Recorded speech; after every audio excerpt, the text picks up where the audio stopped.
नमस्कार, मायमावली हिंदी समाचार में आपका स्वागत है और मैं हूं शेख इस्माइल। ऑल इंडिया बंजारा सेवा संघ मंडल अध्यक्ष रोहिदास राठौड़ ने बेला मंडल केंद्र में स्थानीय बीआरएस पार्टी कार्यालय में एक प्रेस कॉन्फ्रेंस का आयोजन किया। इस मौके पर उन्होंने कहा है कि ये शर्म की बात है कि लगचरला घटना में अब तक 52 किसानों को गिरफ्तार किया जा चुका है। बेला मंडल लंबाड़ा अधिकार संघर्ष समिति इसकी कड़ी निंदा करती है। उन्होंने विरोध जताया कि कांग्रेस सरकार को निर्दोष आदिवासी किसानों के खेतों में जहर नहीं डालना था। पिछली सरकार उन आदिवासी किसानों को जमीन देकर जीने का सहारा दी है। अभी ये सरकार उस जमीन को छीनने की और उनमें कंपनी डालने की बात कर रहे हैं। अभी ये सरासरी उन किसानों के पेट पर मट्टी डालने के बराबर है। उन्होंने कहा है कि रेवंत रेड्डी जी, आप इन आदिवासी किसानों पर पूरी तरह से अत्याचार कर रहे हैं। और इस मौके पर उन्होंने कहा, पुलिस कांग्रेस सरकार की कठपुतली बन चुकी है, उनके इशारों पर ही काम कर रही है। उन्होंने मांग की है कि कांग्रेस सरकार लचरला किसानों की अवैध गिरफ्तारियों को तुरंत रोके। उन्होंने चेतावनी दी है कि यदि ऐसा नहीं हुआ तो लंबाड़ा अधिकार संघर्ष समिति की ओर से पूरे राज्य में आंदोलन किया जाएगा। इस कार्यक्रम में महासचिव राठौड़ सुधाकर, सचिव राठौड़ रोहिदास, सेवालाल एसोसिएशन के अध्यक्ष हरिदास, पूर्व सरपंच रोहिदास, विनोद, पूर्व एमपीडीसी और अन्य लोगों ने भाग लिया। ఏదైతే మొన్న కొడంగల్ లెక్చర్లలో గిరిజన రైతుల మీద అన్యాయంగా వాళ్ళ భూమిలో ఏదో కంపెనీ పెడతామని గవర్నమెంట్ నుంచి వాళ్ళకు భయప్రాంతానికి గురి చేసి దాదాపుగా 7-8 నెలల నుంచి హింస పెడుతూ మీ భూములు తీసుకుంటామని భయపెడుతూ అక్రమంగా అధికారులను పెట్టి వాళ్ళ పార్టీ కార్యకర్తలను పెట్టి ఏదైతే మా గిరిజన బిడ్డలకు మా గిరిజన తండలలో ఏదైతే వాళ్ళు కుట్రపూరితంగా మా గిరిజనుల భూమిని లాక్కొని మమ్మల్ని రోడ్డు మీద వదిలే విధంగా ఏదైతే ఈ గవర్నమెంటు ఈ కుట్రపూరితంగా కావాలని ఏదైతే కంపెనీ పెడుతున్నారో దాని వ్యతిరేకంగా ఈరోజు మేము బేలా మండల్ నుంచి మేము లంబాడా పోరాట సమితి, ఆల్ ఇండియా బంజారా సేవా సంఘం, ఈ మా అన్ని సంఘాలు కలిసి ఈరోజు మేము బేలా మండల్లో మీడియా ద్వారా తెలిపేది ఏమంటే, ఈ గవర్నమెంట్ ఏదైతే ఏపీ చేయకుండా, ఏ పనులు చేయకుండా ఈ కంపెనీల వెంట ఏదైతే పడ్డదో దానికి నిరసనగా మేము మా గిరిజన తరపున మేము దానికి ఖండిస్తున్నాము.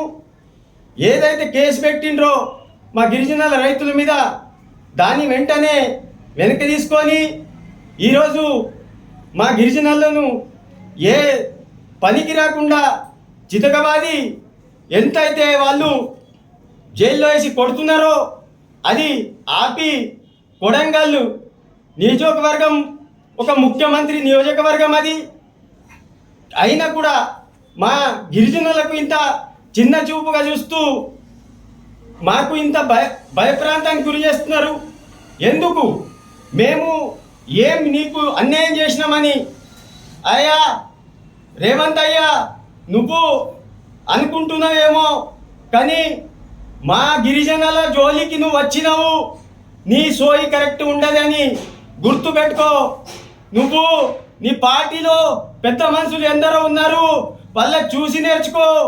ఇవాళ వెంకటరెడ్డి, కోమటిరెడ్డి కూడా నీకు ఏం బుద్ధి చెప్తున్నారు ఒకసారి విను అని మేము ఈ బేలా మండల్ నుంచి మీకు చెప్తున్నాము. ఎందుకంటే మా ఆవేదన, మా భూమి, మా కడుపు మంట, మా సమాజం నువ్వు దానికి ఏ పరిష్కారం చేసినావని అది నీకు తెలుస్తుందా లేదా?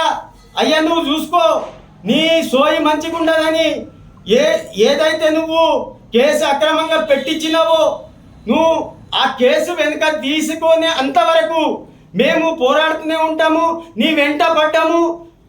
అన్నీ మా సంఘాలు ఇవాళ ఈ లంబాడి సంఘాలే కాదు మిగతా సంఘాలు కూడా నీ వెంట పడుతుందని నీకు మీడియా ముఖంగా తెలియజేస్తున్నాము. ఎందుకు నువ్వు ఇట్లాంటి పని చేస్తున్నావు? నీకు సోయి లేదా? నువ్వు ఈరోజు రైతులకు అన్నం పెట్టే వదిలేసి నువ్వు రైతుల భూమిని గుంజుకొని ఏం సాధించగట్టున్నావు? నువ్వు నీ అన్న తిరుపతి దానికి ఒక సీటు లేదు, ఒక సర్పంచ్ లేడు, ఒక వార్డు మెంబర్ లేకుండా ఆయనకు ఎంతో సెక్యూరిటీ పెడుతున్నావు. కానీ మా గిరిజన రైతులకు అన్నం పెట్టే రైతులకు నువ్వు మోసం చేసి నువ్వు ఏం సాధిస్తావు అనుకుంటున్నావు? నీకు నీ నీ భవిష్యత్తుకు ఇది మంచిది కాదు. నువ్వు ఏదైతే నీ ఎమ్మెల్యేలు నీకు సీనియర్ ఎమ్మెల్యేలు ఇలా కోమటిరెడ్డి చెప్పింది మాట విను. ఏది ఇక్కడ పార్టీ కాదు, పార్టీ బేసిక్లో పోలేదు. కానీ ఒక సమాజాన్ని వెనుకబడ్డ సమాజాన్ని నువ్వు హింస పెట్టి ఏదో చేస్తా అంటే ఇక్కడ ఊరుకునే పరిశక్తి లేదు. నీది భవిష్యత్తు దగ్గర పడ్డది. నువ్వు ఇప్పుడు దేనికి పనికిరావు బిడ్డ. నీకు ఒకటే మార్గము, వెనుక తీసుకో. లేకుంటే కేసు పెట్టింది వెనుక తీసుకోకపోతే నీది ఏమున్నదో మా సత్తా ఏమున్నదో మేము ఏమున్నామో నీకు చూపెట్టే బాధ్యత మా పైన ఉంది. మా రైతులకు ఎట్లా కాపాడనో మాకు తెలుసు, నీకైనా మాకు ఎక్కువ తెలుసు. అరే రేవంతు, నువ్వు ఏ రోజైతే నువ్వు టీడీపీలో ఉన్నప్పుడు, నువ్వు వేరే పార్టీలో ఉన్నప్పుడు నువ్వు ఎన్నో కేసులు ఉన్నాయి.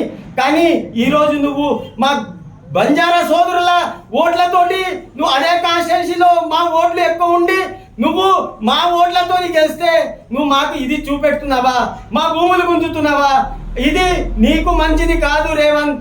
నువ్వు ఈ రాష్ట్రానికి సీఎం ఉంటే ఖచ్చితంగా మంచి సీఎం నీకు చేసేది ఉంటే మా వాళ్ళని తొందరగా విడిచిపెట్టు. బేషరతుగా ఏ కేసు లేకుండా వదిలేయు. కలెక్టర్ స్వయంగా అయినా నాకు కొట్టలేదని కూడా చెప్పంగా కూడా నీ పోలీసు వాళ్ళు వెంటపడి నీ దొంగలు నువ్వు పోలీసులతోటి అర్ధనైట్కి మాకు ఇంటికి వచ్చేసి నువ్వు మా వాళ్ళకు కొట్టిస్తావా? అరే రేవంతు, నువ్వు ఇప్పటి నుంచి మర్చిపో. ఇలాంటి ఘటనలు నీ కొడంగల్లో ఇది 3వసారి. నువ్వు ఇంతకు ముందు కూడా ఇట్లా చేసినావు, శివలాల్ జయంతిలో కూడా ఇట్లా చేసినావు. నీది పద్ధతి మంచిది కాదు రేవంతు. నీకు ఒకటే హెచ్చరిక, ఆదిలాబాద్ నుంచి రేపు ఆదిలాబాద్ నుంచి నీ లకచెర్లకి మా ర్యాలీ వస్తున్నది. నువ్వు ఆపగలిగే శక్తి ఉన్నదా నీ దగ్గర అని అడుగుతున్నాము. నువ్వు మా కేటీఆర్ని తిట్టుతావు. మా కేటీఆర్ అన్నం పెట్టి రైతులకు అన్నం పెట్టిండ్రు, భూములు ఇచ్చిండ్రు. నువ్వు భూములు కొంచుతున్నావు. నువ్వు ఏం పని చేస్తున్నావు అని రేవంతు, నువ్వు ఇది తప్పకుండా నువ్వు కేసు వెనుక తీసుకోవాలా, లేదంటే రేపు నీది గతి మంచిగా ఉండాలని హెచ్చరిస్తున్నాం. విడుదల చేయాలి, అక్రమంగా అరెస్ట్ చేసిన అక్రమంగా రైతులకు అరెస్ట్ చేసిన లెక్చర్ల రైతులకు అక్రమంగా అరెస్ట్ చేసిన లెక్చర్ల రైతులకు విడుదల చేయాలి.